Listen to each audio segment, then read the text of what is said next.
Well, thank you for inviting me. You know, your work has been called prophetic, from forecasting sovereign debt crisis, anticipating geopolitical conflict, and now we're living through a world that seems to confirm many of your warnings in the past: unsustainable debt, political fragmentation, markets levitating in defiance of fundamentals, governments losing the trust of their own citizens. So I'd like to go today beyond the headlines, and the conversation is not only about really what's going on in the world today, but the fate of nations, the collapse of the system, and so on and so forth. Let's start with the economy. Martin, are we already in the early stages of a systemic global financial reset? Yes, I mean it's it. Governments act in their own self-interest. They do not want to actually manage the economy or the country for the long term. I just have to win the next election. What comes after that, maybe I won't be here. I mean, this is the reason you see throughout history that empires always rise and then they fall. I mean, nobody's ever beat this cycle yet. Largely because, I mean, this is just human nature. That's what makes history repeat. That a mother still cries if her son died in battle in Roman times as she would today. Human nature doesn't change. The technology may change. So, in the Stone Age, I killed you with a stone. Then it was a sword. Then it was a gun. Now it's going to be a nuclear missile. But I mean, the act of violence is still there. It's just the tool changes. That's all. If we're talking about global financial reset, what are the unmistakable signals for? Because most people don't seem to understand. Are we talking about banking stress? We're talking about sovereign defaults? We're talking about currency realignments, or what?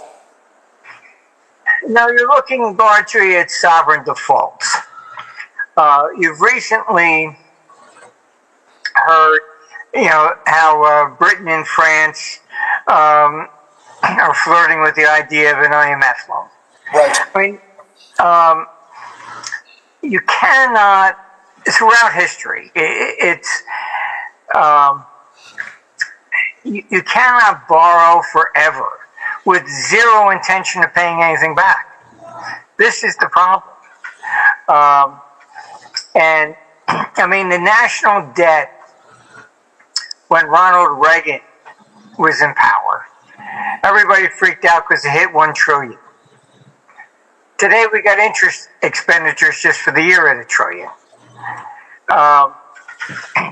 So the problem becomes, historically, you can keep kicking the can down the road as long as people are willing to stand in line to buy the new debt. When the new debt, when you can't sell it, all right, that's when the default comes. That's why you saw the European defaults in 1931. The 14th century, the city of Maine, same thing. They couldn't pay their debt. They defaulted. City got sacked. The politicians were even excommunicated by the Pope. These things they're just repeats throughout history. And, I mean, as you know, I've dealt with governments around the world. I've been called in from China, the Middle East. I mean, you name it, I've been there pretty much. And I just don't see any difference. So do you see this as a kind of a controlled demolition by the elites, or is this part of a natural collapse of unsustainable structures? No, it's a natural collapse. This isn't really even in the benefit of these elites. You can look at year 1343. All right, there was basically a default going on in France because they were in war with England. Edward I versus Philip IV. And So Philip was overvaluing silver to try and pay his debts. And back then, the foreign exchange rates were based upon metal content. So all of a sudden, the value of silver was rising dramatically, creating shortages in Italy because it was getting a higher price in France. And the city of Florence had a two-tier monetary system. The gold florin, was pretty much the major currency for international trade. But domestically, you paid your wages for workers in silver. So with the price of silver going up, manufacture was falling apart. They couldn't afford to pay, the citizens these higher wages. And so there were riots. And what did they do? They blamed the bankers. They went across, they burnt down their palaces, stole everything they had, because they thought it was the elites. It did not benefit them as it would today.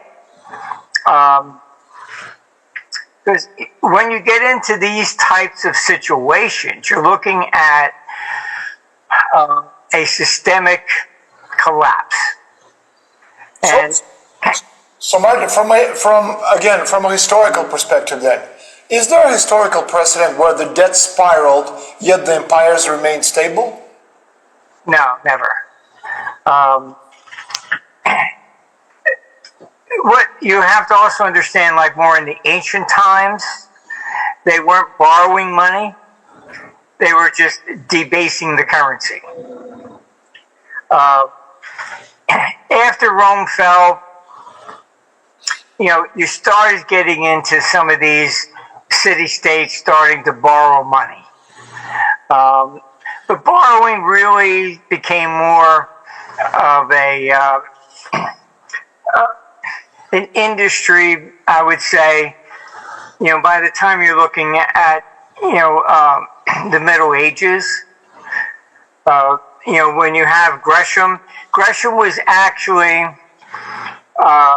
a representative of the English crown on the floor of the Amsterdam Exchange. And that's when they were borrowing. Okay, and that's where he came up with his famous Gresham's Law, because he realized that people wouldn't lend to the English crown. They said, well, you debase the currency. So I give you these, I lend you money and the silver coins are 90% pure, and then you pay me back with something that's only 30% pure. So that's what Gresham's Law was about, that bad money drives out good. And he was experiencing that on the floor of the exchange. So it's the debt problem is and how this all dovetails into war. If you pick up the rug and you look at the difference between the American Revolution and the French Revolution. The American Revolution was simply based upon really Adam Smith and those philosophies. The French Revolution, that's where communism actually began, about 100 years before Marx. You had the 1793 commune idea of Paris. And what that was more similar to what we're seeing, in the sense that they pitted one group against another. Oh, it's the elites, it's the rich, it's the aristocrats. We got to get them. When even in ancient times, when people would die, they would leave their money to the temple to buy, a path to heaven. So by the time you got to the Middle Ages, the Catholic Church was the largest landholder in France. Not that it bought them or there were churches on everything, but people donated their land to the church for monasteries, things of this nature. So they were looking at the Catholic Church as being rich from land. Of course, it's not cash in the bank. So that's why they went after the priests in the church and everything. You even have Napoleon crowning himself, refusing to accept the crown from the Pope. So they turned it into basically anti-religion, class warfare, you name it. That just about, if he's got more money than me, he's evil. That's pretty much it. And this is why you then saw the Austria, Germany looking at invading France, because what they were doing there was a threat to them politically, overthrowing kings and stuff like this.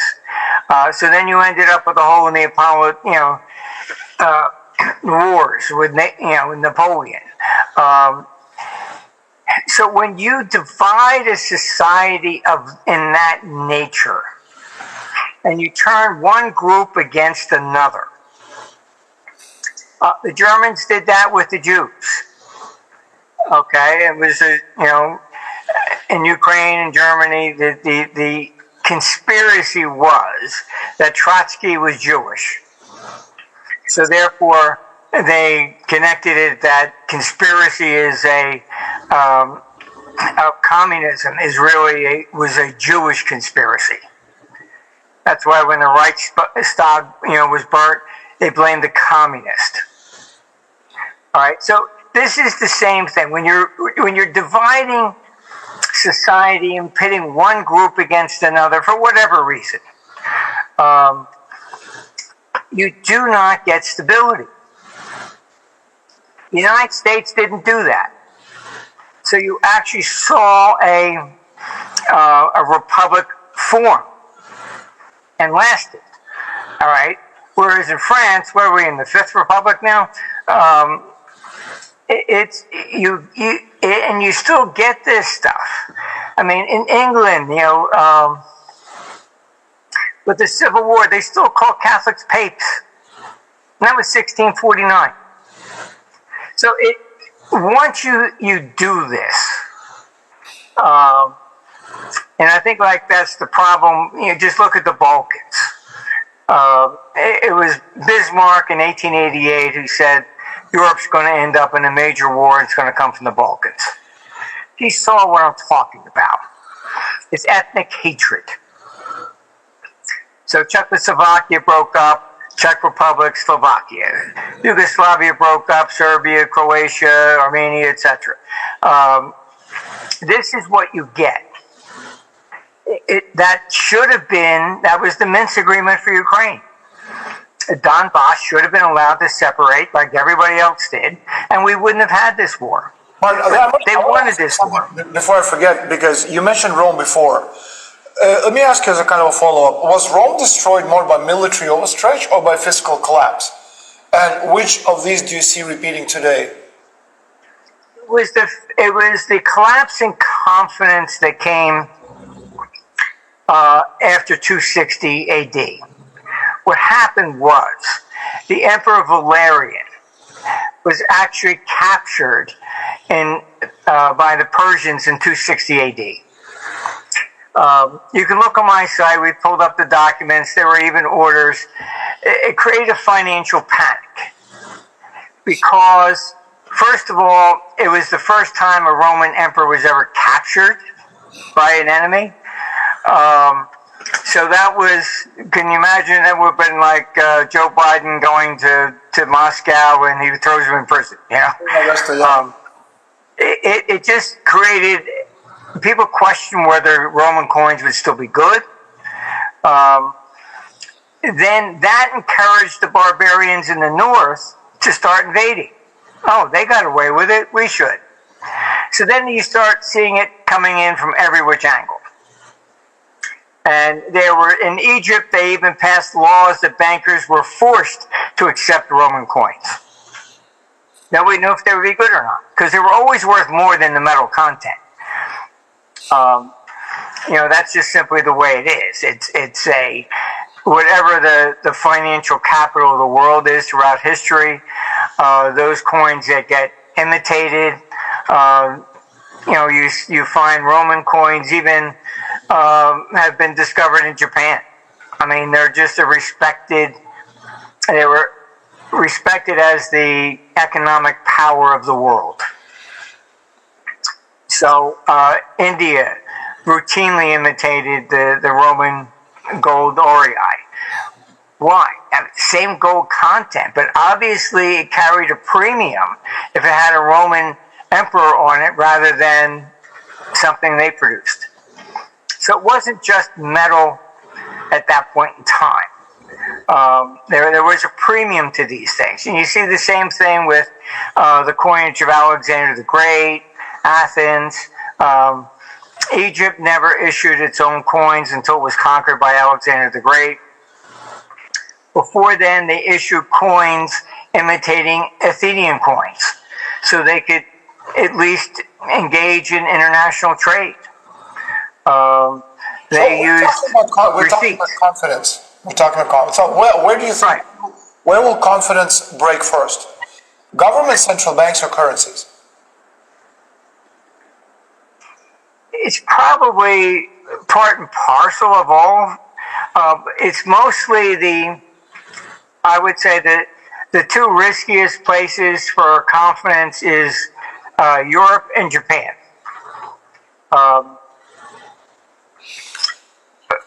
The reason I say Europe, you have to understand, when they were forming the euro, they came to me. I sat down with them, I said, this is how we create a currency.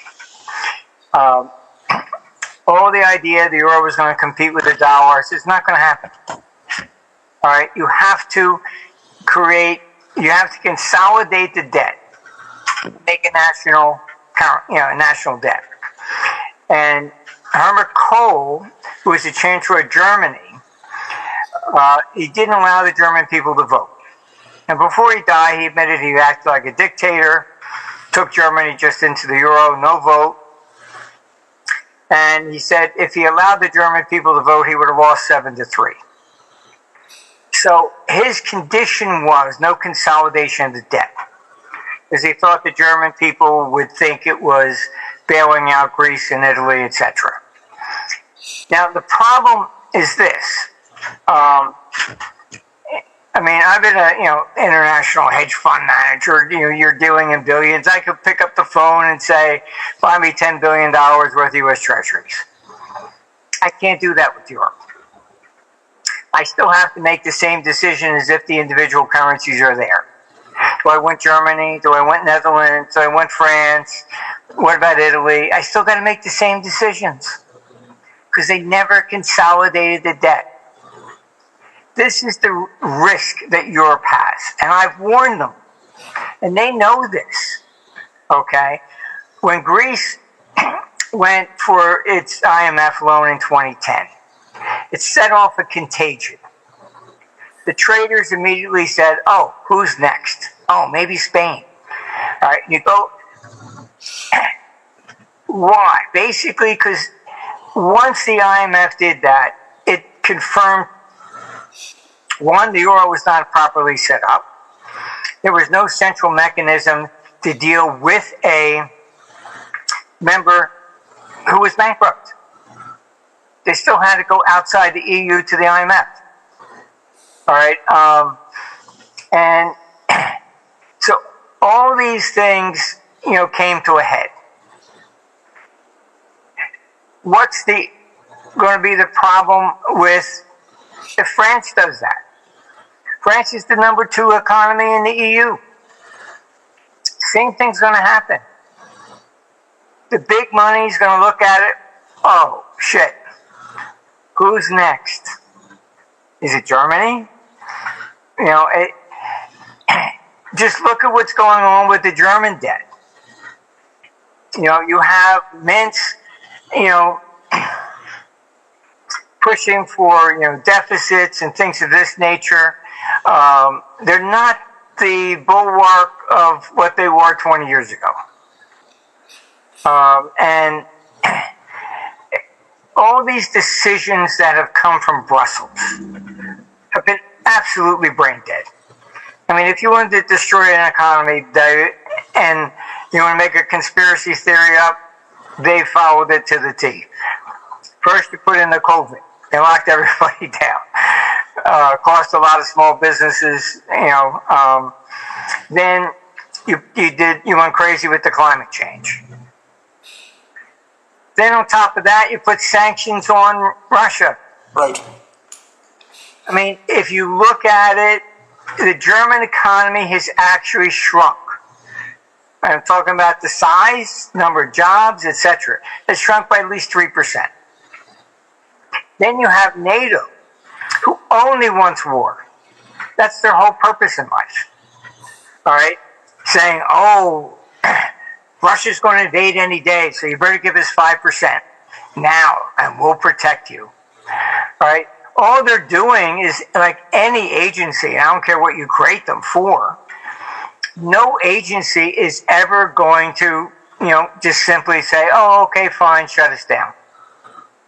That's their salaries, their pensions, all that's there. I saw the internal memos from NATO, and when all the money was going to climate change, they got really upset. Oh, how do we remain relevant? Of course, Mark. Let's go to the financial markets, because everyone who's watching this, they want to know your opinion. You're the sage. The markets are way up. Are we seeing a last hooray before the collapse in the stock markets? No, what you have to understand is that when you get this nonsense of beating war drums, it also is sending capital to the United States, the same as it did for World War I and World War II. And I've warned about this, and people are starting to see what I've been saying for a long time. I said, gold will go up with the dollar and the stock market. Oh, how is that possible? I said, it's all capital flow. All right. We have, some of the largest institutions in Europe. I told them, you better get your gold the hell out of there and move it. Because when that first bullet is shot, okay, look at what Europe does historically. World War I, they shut down all the European stock markets. All right. You will not get anything out. They are pushing very rapidly for central bank digital currency, which is capital controls. Spain canceled you can't take more than 3,000 euros out of your account without government permission. Yeah, exactly. Yeah. You can't spend more than 1,000 euros in a hotel in cash, and it has to be on a card. I mean, U.S. has never canceled its currency. That's why the U.S. dollar, to a large extent, is the reserve currency. About 70% of the paper dollars are outside the United States. People know I can hold a $100 bill, they don't cancel it. If I hold a 500 euro note, they cancel it. Yep. Britain, you got old notes with the Queen on it, no good. Canada canceled all its high denomination notes last year. Switzerland did the same thing. It's... In the old days, you could buy like a bubble gum with 1,000 Swiss franc note. Yeah. This is the problem.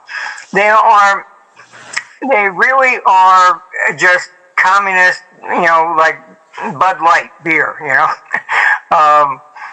They don't go with the whole 9 yards, but they come as close as they possibly can. They cancel the currency because they think you are basically a piece of shit. And if you got a couple 100,000 euros in your safety deposit box, you didn't pay taxes, you're really a criminal. So we cancel it, forces you to come out and say, here, I got a couple 100,000. Where'd you get that? Did you pay your taxes? This is why they do that. And it's crazy. Because again, if you're an investor, small investor. What should investors watch for, the turning point, like so they know when to sell or when not to come into the market? If you step back and look, you'll see the U.S. share markets are making new highs. Yep. The other ones are not, going down. This is capital flows. All right, that's simply where it is.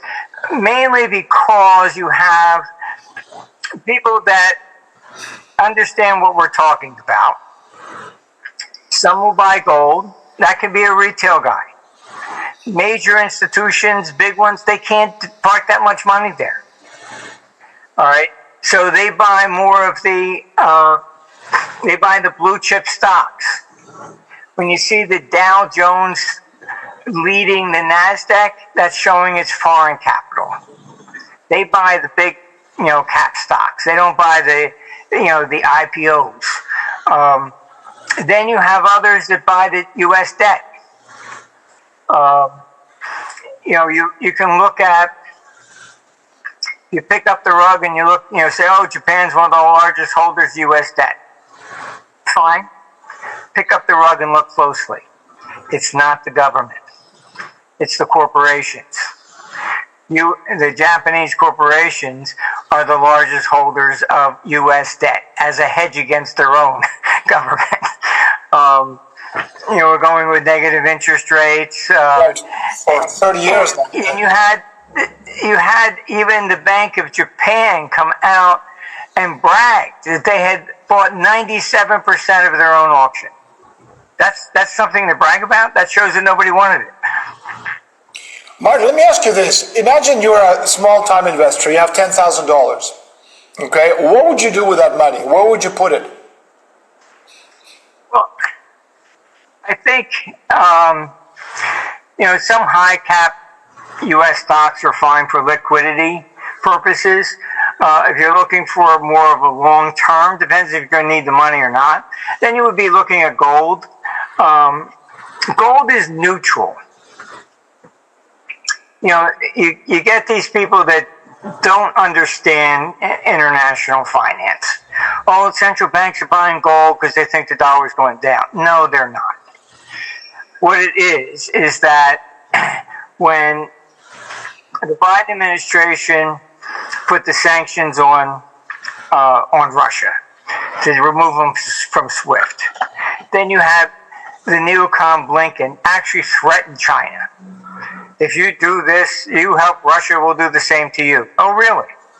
So then they start dumping 50 billion holdings of U.S. debt. You do not hold the debt of someone who's threatening you with war. I mean, they only look at their own myopic objective. These people are not that smart. If they were really smart and really knew what they were doing, they wouldn't be calling me in.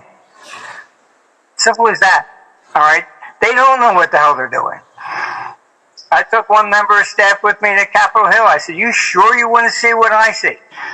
No, let me go. We walked out afterwards. He goes, holy shit, they don't know anything. I said, I told you. You can't threaten China, which held 10% of the U.S. national debt, that if you help Russia, we'll remove you from SWIFT. That's what created BRICS. All right, they didn't create BRICS because they thought the dollar's going down. They did it because of geopolitical reasons. India joined for the same reason. You can't threaten people. You're going to do as I command or else. Mike, what's going to happen to gold? Is it going to go way up? Because people are saying it's going to go to $5,000, $10,000, $50,000, $100,000 per ounce. Where do you see gold going over the next year? No, I think you're still on the path to test the 5,000 level. I don't think you're looking at 10,000 or 100,000, that sort of thing. The one thing that gold has the advantage of over most other things is that it's the same standard and quality that trades in London, New York, and Tokyo and Hong Kong. Not all commodities are like that. You have Brent crude, which is a different quality than New York's wheat. All right, so wheat, it's not all the same. Generally, yes, okay, fine, you can trade wheat one way or another, but gold is the same. It is really more of a international commodity per se. So do you see governments actually suppressing or confiscating gold, silver as safe havens, as they did back when in the 1930s? No, not in the United States. That is more likely in Europe. Mainly, why FDR did that was because he was going to basically devalue the dollar. And he wanted to make that profit to fund his socialistic agenda. All right. But you still have plenty of $20 gold pieces around. Why? Because they did not go house to house knocking on the door and say, give me all your $20 gold pieces out of your sock drawer. What they did was that the institutions were ordered to turn it over. They have to do so because they're licensed. Even the Federal Reserve had to turn over its gold reserves as well. Most people don't know that. That's why they say Fort Knox, etc. Fed doesn't have any gold. It had to turn it over. There were some Supreme Court cases you can look at it called the Gold Clause cases, where there was a contract that said you were going to repay in gold, and went to the Supreme Court, and the Supreme Court said no, the government can nullify that. So you have a contract, I'm lending you 10 ounces of gold, you got to give me 10 ounces of gold back, and then they can change the law and you give me 10 euros back or whatever. So you have to be careful with that sort of thing. Europe is more socialistic, like FDR was, so there's a greater risk of them using particularly the CBDCs to shut down the economy. You can't move money out, total capital controls, and that's why a lot of the gold has been moving from Europe to America and Singapore. So do you think the CBDC, central bank digital currencies, are actually being designed precisely to replace gold as safe haven? It's more of the same thing they did for World War I. They want to shut down capital controls. When war comes, capital flees. And they want that money to stay there so they can grab it, they can fund their wars, etc. You had Ursula come out and saying that actually is talking about confiscating unused funds in people's accounts. Right. All right. That's exactly what Germany did in December 22. That's what started the hyperinflation. People got that wrong. It wasn't the printing of the money. That came as a result of, not, it wasn't that's the chicken, not the egg. What they did first in December 22 was they basically confiscated 10% of everybody's accounts so they could make their reparation payments. Once they did that, that set off the panic. Anybody that had any money there in Germany got it the hell out. All right? That's what the hyperinflation then starts a few months later in 23. Government, when Hitler comes to power, all right, he passes a law in 1933 that it's against the law for a German to have an account outside of Germany. Right. That's what, in 1934, that's why the Swiss start the numbered accounts. So the reason he passed that was what I'm talking about. When in 22, people moved money to every other currency but German. All right, so they all had these accounts outside the country and kept them there. He wanted the money to come back so he could fund his agenda. All right, so then he passes that law. You cannot have an account outside of Germany without government permission. Mark, So, what asset classes? Well, because again, people have money, whatever it is, 5,000, 10,000, 50,000, whatever each individual's wealth is. But what asset classes will become lifeboats in an upcoming collapse? usually it is like the tangible asset type things. If you look from the German hyperinflation, the stuff that really survives, when they came out with a new currency in 1925, it was backed by real estate, raw land. So it's that sort of thing. But do you see real estate as safe haven, or will it also collapse under debt pressure? Well, debt, yes. Canada, I mean, that's why FDR created the 30-year mortgage, because people didn't have the cash to buy. There was a shortage of cash. This is why the ECB had negative interest rates for so long. They do not understand how the economy functions.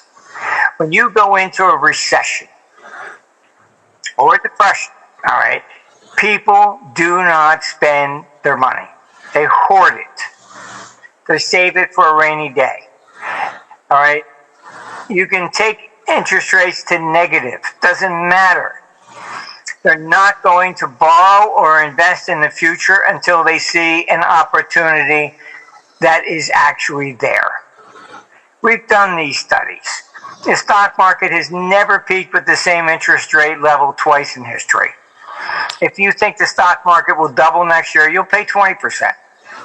But if you don't think it's going to go up 1%, you're not going to borrow at 1. Simple as that. It's the expectation. So, it's the tangible stuff. I mean, collectibles, art, jewelry, stuff like that. These things make the transition from one currency to whatever the new one's going to be. What about Bitcoin and crypto? Safe harbor or state-controlled trap? No, I'd be very careful about that. Bitcoin is more of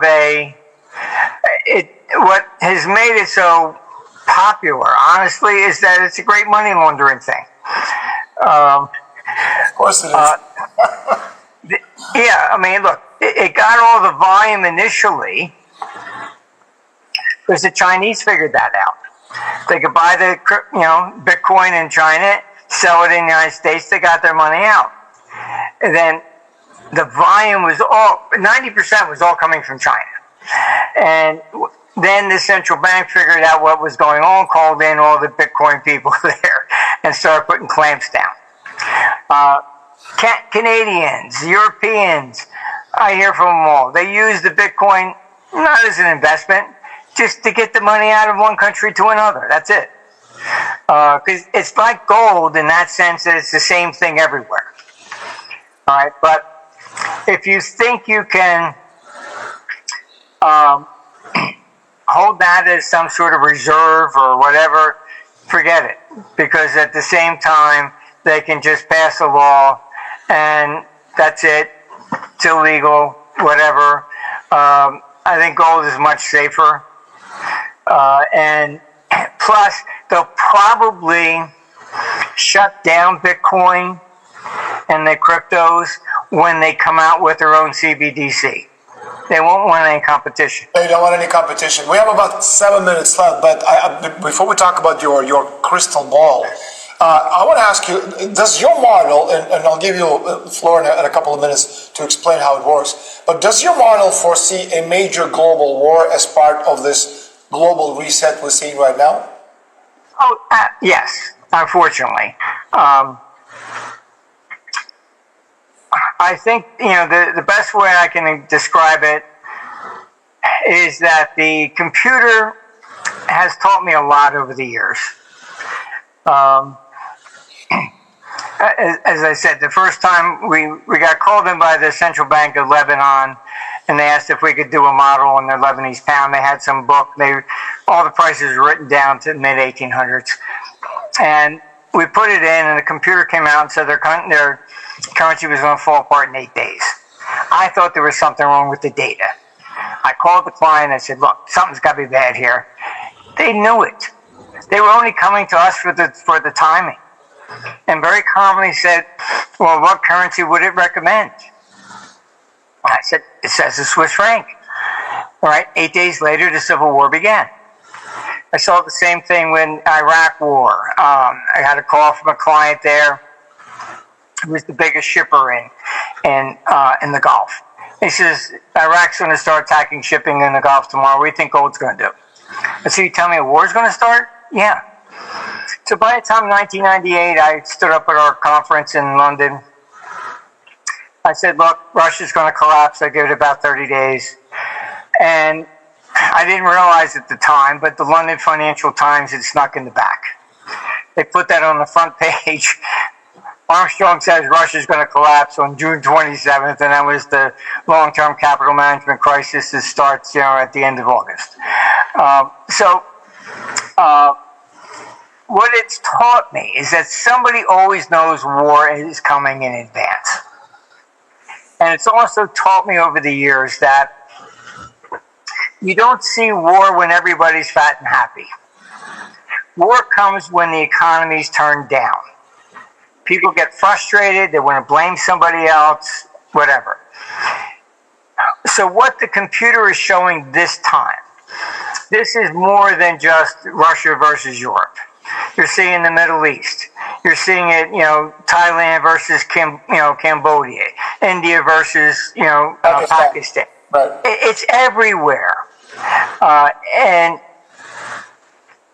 it's systemic, and it's a contagion. Like Rome overthrew its king in 509 BC. Within 6 months, Athens says that's a good idea and overthrow their tyrants, and democracy's born. Tiananmen Square falls, Berlin Wall falls a few months later. American Revolution goes, oh, that's a good idea. The French Revolution starts. These things are always a contagion. 1848 throughout Europe starts down, in Italy. Go, oh, that's a good thing. Boom. Next thing, all the countries are revolting. So it seems as though if you turn the economy down, that's when you get the rise in war factors. And that's what we're seeing for next year going into there. But it's not just like the old days, allies versus this one. This is more. It's more of a contagion on a global scale. So within this contagion, is Europe the first domino in the next global collapse? Most likely, mainly because Europe really needs it very badly. At the same time, you have a lot of anti-Semitism rising because of the whole Gaza thing. I understand Netanyahu's ideas, but he's making it look very anti-Semitic. It's so then you have those problems rising again, and that filters around everywhere. So you begin to hear it even in Washington and Europe and. Martin, if Europe falls, because we have a lot of people who follow us in Europe, and hopefully they'll start following you a lot through our channel as well. My question is, what does European collapse look like? Mostly you're looking at 3 years ago when I would do seminar or these podcasts throughout Europe, they would say, you really think the EU is going to break up? Now I get when. Pretty much I hear the same thing if it's from Serbia, Croatia, you name it. We've kind of had enough. They took, you take the migrant issue. I was on the phone with Romania just a couple days ago. They were ordered to take in 100,000 people. Imagine that. And the reason is they really think that they're going to be able to train these people, draft them, and then send them against Russia. I mean, look at the police force in Berlin. Most of the people don't even speak German anymore. This is not a good idea. I can give you an example from history. When Attila the Hun was moving from Asia, the German Goths petitioned the Roman Emperor, could they please come in? He allowed them in for the same reason, so that he could use them, train them, to build a bigger army to defend against Attila. He trained them, they learned all Roman tactics, said thank you very much, they turned on the emperor and killed him in battle. These people are not going to fight for Europe, on some, to defend what it stands for. I mean, it's like they're mercenaries. Whoever's going to pay them the most money, that's going to be it. Martin, I'm going to ask you two quick questions, and I want to talk about your model, and then we're done. If you, Martin Armstrong, had to leave one warning for the next, let's say, 2 years, what would it be? And as a follow-up question, if people can only do one thing to prepare, what should it be? So let's talk about what warning would you leave, and one thing that you would tell people to do.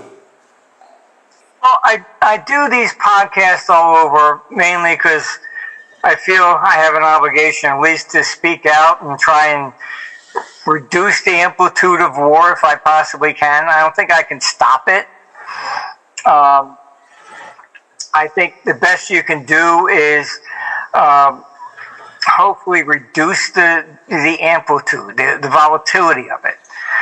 I am concerned that Putin is probably the smartest guy at the table. And if you look at this objectively, Putin has laid down many red lines. And NATO deliberately crosses each and every one of them. Why? You can look this up. It's called rally around the flag. It's a psychological war tactic. Yep. And they desperately need him to attack anything in NATO. All right? So then they can call him the aggressor. I spoke to Ukrainians. Initially, they were told just to go to the border. All right? They had no idea they were going to invade the Kursk region. I was told that order came from MI6. You've had Boris Johnson hop on the plane. No, Zelensky, you're not allowed to sign a peace deal. He's been on the front page of the Norwegian press. We're in a proxy war with Russia. I mean, Ukrainians I speak to, I feel sorry for them. They hate Zelensky, and they feel as if they're not allowed to have peace without permission from London, Paris, and Washington, and NATO. They're not in charge of their own country. I mean, that's a sad story. I mean, they go, oh, well, there's war, he can't, come on, knock that off. 8 million people fled from Ukraine to Europe. 5 million went to... Actually more. Martin, we have about 2 minutes left. But very quickly, if people could only do one thing to prepare, what should they do? What should they prepare for? I think you should have probably a couple years worth of food, because there's always going to be shortages when you get into this. Do you see Europe? Because again, if you look at Germany, they're getting ready for hot war with Russia. Are these people serious?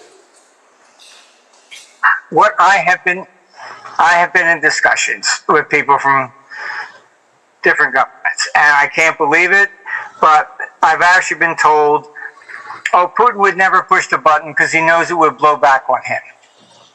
Really. But you people are not talking about pushing him out of Ukraine. You're talking about conquering Russia. You have Kayla saying it's too big and it should be broken up. This is not just pushing them out of Ukraine and we're okay. This is not it. They really think they can conquer Russia, strip all its assets, because it's got 75 trillion in natural resources, and they will rise again like the Roman Empire and rule the world. This is really what these people think. Mark, we're out of time, but before we go, please explain how your wonderful crystal ball works. What's it called? How can people get to it? What does it cost? And what does it do? Well, being an international hedge fund manager, I saw how capital really moves from one place to another. It acts like a herd of wild animals, really. So I built a computer that I taught it how I would how to trade. It's not a neural net black box. They're good for retrieval, but that's about it. They don't come up with anything original. And so when I created it, I basically had everything imaginable we could put in. We have wars, climate, you name it. It's every database we could get our hands on, we have in there. We have currencies back, the 1700s, if not further. We have reassembled all the Roman monetary history, put that in to answer questions like how did Rome fall? When you put it all together, we saw it collapsed in just 8 years. It wasn't a slow, gradual process. These things are violent. So by putting this all in, and the computer is monitoring absolutely everything in the world. And you can't be correct on a forecast of gold, for example, if you're only looking at gold. Because the wild card always comes from the outside. War event, default, or whatever. So you must look at the entire world to have a shot at this coming out as, consistently correct. And so it's not my personal opinion. It's anytime I have an opinion, I'm the one that's wrong. The computer always beats me. So it is enlightening in the sense that it's showing the world there is another way. And that's why they're actually making a Hollywood movie out of this whole thing now. Oh, are they? The head of the studios are coming here late at the end of September. They understand, and they said this is really the way we should be looking at the world. It's not linear. So how can people purchase it or have a look at what you do? Like where can they find this? ArmstrongEconomics.com. We do have a private blog. You can go on. It's like we try and keep it extremely reasonable for the average person, like $15 a month. We're more interested in trying to help everybody as we possibly can. The blog, you don't even have to put in an email. We don't sell advertising. We keep it as an open source. We're not blocked anywhere. You can even see it in China, Russia.